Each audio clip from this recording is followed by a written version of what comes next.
আল্লাহ রাব্বুল আলামিন যেহেতু নবী ইব্রাহিমকে খলিলুল্লাহ বানিয়েছেন, অন্য কারো মহব্বত আল্লাহ রাব্বুল আলামিন বরদাস্ত করছেন না।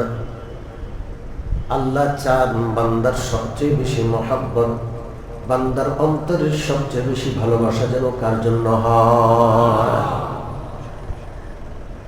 এই জন্য মাঝে মাঝে আল্লাহ প্রিয় জিনিসটা কেড়ে নেন। প্রিয় জিনিসটা কি নেন?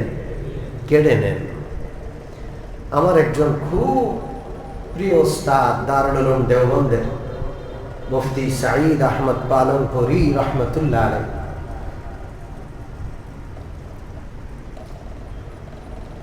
তিনি ইন্তেকাল করেছেন 2020 সালের রমজানে। তার একটা কন্যা ছিল, অনেক সন্তান, তার অনেক সন্তান, 14-15টা বাচ্চা। এর মধ্যে একটা কন্যা সন্তান এমন ছিল, বাবাদেরকে মেয়েরা বুঝে। ঠিক কি ঠিক না?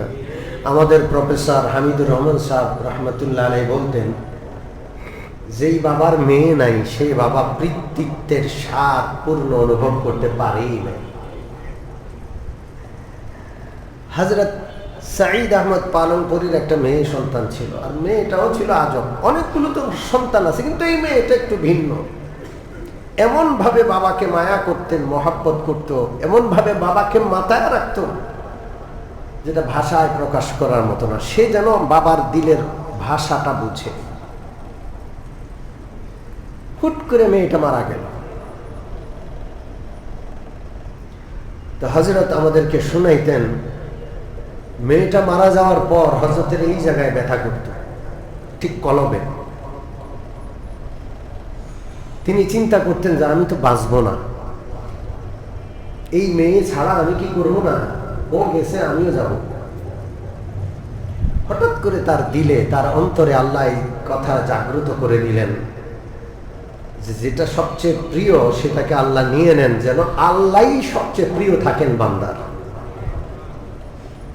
আপনি যেটাকে সবচেয়ে বেশি ভালোবাসেন সবসময় মনে রাখবেন ওইটা হাতছাড়া হতে পারে, আল্লাহ আপনার ওইটা হয়তো নিয়ে যাবেন। কারণ আল্লাহ পছন্দ করেন না বান্দা অন্য কোনো কিছুর প্রতি অন্তর লাগায়, দিল লাগায়, মহাব্বত লাগায়, এটা আল্লাহ পছন্দ করেন। এই জন্য সবসময় সিদ্ধান্ত নেবেন প্রতিদিন যে আমি সবচেয়ে বেশি ভালোবাসবো কাকে। তো হযরত একটা কথা চিন্তা করলেন যে আমি তো সবচেয়ে বেশি ভালোবাসার কথা ছিল কাকে, আমি এই মেয়েটাকে কেন ভালোবাসলাম, এটা তো আল্লাহর দেওয়া, আল্লাহ আবার নিয়ে গেছে। আল্লাহ আমাকে সতর্ক করেছেন, অতএব এখন থেকে আমি আর পৃথিবীর কোন জিনিসের সাথে আমার মন লাগাবো না। আমার মন তো একমাত্র কার সাথে থাকবে? আল্লাহর সাথে। আপনার যত বড় লস হোক, যত বড় ক্ষতিগ্রস্ত হন, আপনি একটু আল্লাহর মহব্বতে কাঁদেন, দেখবেন দুনিয়ার সবকিছু দিল থেকে চলে যাবে, সমস্ত দুঃখ বেদনা আপনি ভুলে যাবেন। দেখেন আপনি। 2 নম্বর হযরত বললেন, আমি দ্বিতীয় চিন্তা করলাম যে আমার মেয়েটা আমার কাছে থাকলে যতটা আমি ভালো রাখতে পারতাম, আমার এই মেয়েটা নাবালিকা, সে এখন কার কাছে? জোরে বলেন।